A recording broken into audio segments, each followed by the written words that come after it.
enseignants sur les indemnités et beaucoup de choses comme ça. Donc il y avait même des recommandations et jusque-là, le gouvernement n'a pas fait grand-chose. Tout à fait. Leur revendication, certes, est légitime, loolu duñ ci ñëwaat sànni, mais aussi est-ce que comparaison aussi est comparaison bu ñu xoolee aussi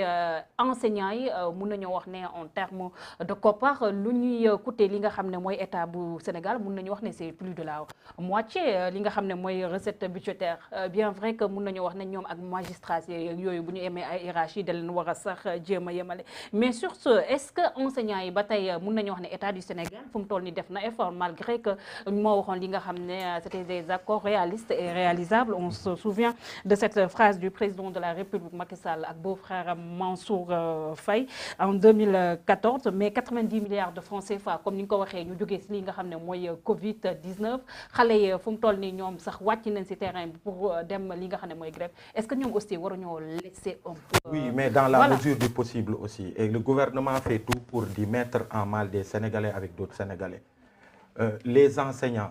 encore que c'est des accords, c'est des engagements. Gouvernement bu jëlee engagement vis-à-vis des syndicats d'enseignants lu jëm ci enseignants yi seen i payoor ak seen i avancement ak yooyu bu gouvernement engagé woo rek ça veut dire que daf leen ko yoreel et que daf ko war a def. C'est aussi simple que ça. À ce stade les enseignants amut lenn lu ñu wax li nga xamante ni gouvernement bi engagé wu ci. Quand le gouvernement s'engage, ça veut dire que ça peut être fait et que ça doit être fait. Loolu rek la amut vraiment à chercher de midi à 14h, c'est des accords, d'où des choses que les enseignants li ñu jëlee ci non fii la nekk c'est des accords, ils ont discuté avec l'État ci seeni payoor ci seeni avancement ci seeni conditions en tant qu'enseignant. Gouvernement mu xaatim ay kayit comme quoi dina ko def, c'est des engagements teg ko sur des échéances yooyu passé defu ko donc daf leen ko yoreel et ça doit être réglé. Oui li ñu injecté ci éducation li ñu def ci enseignants yi loolu il faut le dire comme ça mais réew mi nga xamante ni fi ñu toll gis nga suñu école fi mu toll gis nga le taux d'analphabétisme gis nga le défi d'ailleurs ci fi ñu toll. L'un des défis majeurs de nos gouvernements mooy problématique enseignement problématique éducation des filles le décrochage scolaire des filles ak yeneen les métiers du numérique ñu ngi dem ci yeneen quoi donc il y a un minimum bi nga xamante ni quelqu'un qui enseigne il doit y aspirer c'est un minimum da ngay gis am na ay jamono enseignants yi dañ fi doon jóge di dem Gabon xam nga di dem Côte d'Ivoire di fa kii ñu xool en termes de traitement yooyu moo doon tax flux migratoire yooyu nga xamante ni du Afrique dem Europe mais c'est Afrique dem Afrique c'est parce que ci siye yooyu gis nañ ni les enseignants ils sont mieux traités ils demandent pas trop ces enseignants là et li nga xamante ni ñu ngi koy revendiquer c'est des accords qui ont été signés avec le gouvernement c'est des engagements de l'État du Sénégal qui leur revient de droit du moment où tey boo xoolee njaag en termes de priorité il y a tellement de dépenses de prestige il y a tellement de poches yi nga xamante ni gouvernement au Sénégal loolu suñu gouvernement nu mu pléthorique avec tous ces ministres conseillers qui ont tous ces avantages ce que ça coûte aux contribuables sénégalais te amul benn liggéey bi nga xamante ni ñenn ñi kenn xamu leen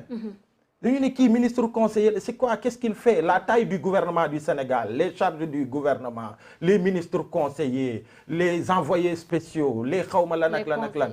tout ça soxla wuñ ko et pour on a besoin de ces enseignants là encore plus d'enseignants d'ailleurs pour que ñu mën a éducation bi pour que ñu mën a jàngal ndaw ñi je te parle pas des institutions budgétivores loolu sénégalais yi yuuxu nañ ko ba tey tey quelqu'un comme Idrissa Seck avec son institution qu'est-ce qu'il fait kenn xamu ko tous les 3 mois tous les 4 mois il fait une photo devant une machine kenn xamut li muy def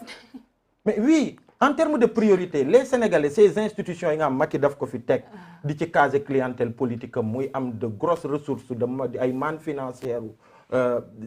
citoyens sénégalais yi di leen ko entretenir politiquement mais loolu xaj na feneen sur des domaines yi nga xamante ni sénégalais jàpp nañ ni c'est des domaines prioritaires Aminata Mbengue Ndiaye et c'est quoi c'est des sucettes qu'il donne à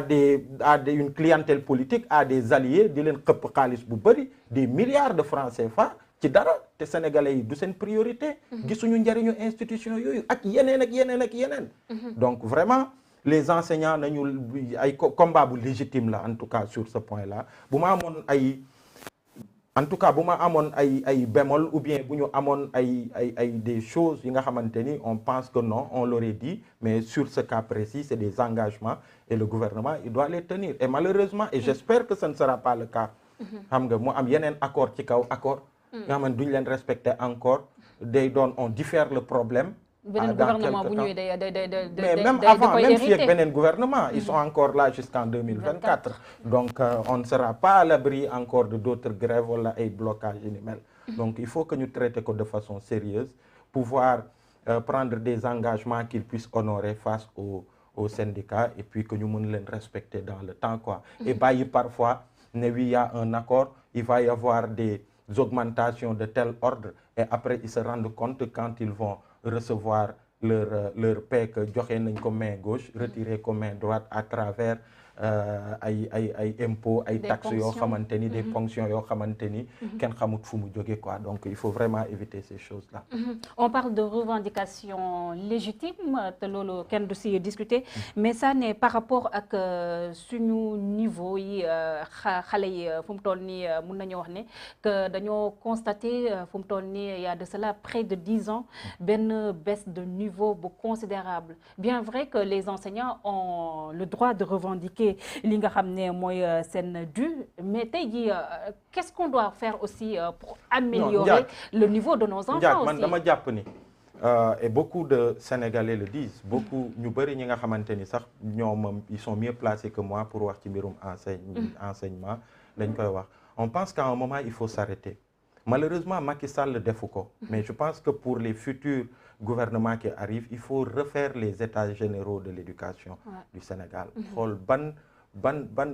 ndaw lañ bëgg tabax à travers notre éducation, ak yan référence lañ koy proposer. Tout ça, et quelle est la place de nos langues et de notre culture dans notre système éducatif. Tout ça il faut le repenser. Et ñu bâtir benn modèle ou système éducatif bi nga xamante ni day adossé wu ci suñuy réalité, ci suñu culture, ci suñu aada, ci suñuy référence en termes de guide yi nga xamante ni ils ont marqué notre histoire ñun en tant que Sénégalais. Pour man yooyu yëpp il faut que ñu xoolaat ko. Quel est l'imaginaire? yan imaginaire la ñuy kii pour nos enfants, et pouvoir bâtir en fait un système éducatif bi nga xamante ni day insérer wu ci loolu. Il faut que ñu lii nii c'est des problèmes ponctuels. Enseignants, seeni payoor, différents acteurs de l'éducation qui ont des difficultés, mais l'éducation en tant que telle il faut que ñu taxawaat ci bu baax. da nga jàpp ne dañoo war a defaraat li nga xam ne mooy suñu système éducatif mu correspondre ak tamit les besoins du marché. Les besoins du marché ak yeneen depuis le bas âge déjà. Depuis le bas âge, l'apprentissage à la base. Parce que da ngay jàng ba am sa doctorat, finalement tu sais rien faire. Mais même si njàng mi ki nga xamante ni dañuy tàmbalee jàng ak kàllaama bi nga xamante ni da nga ko importer.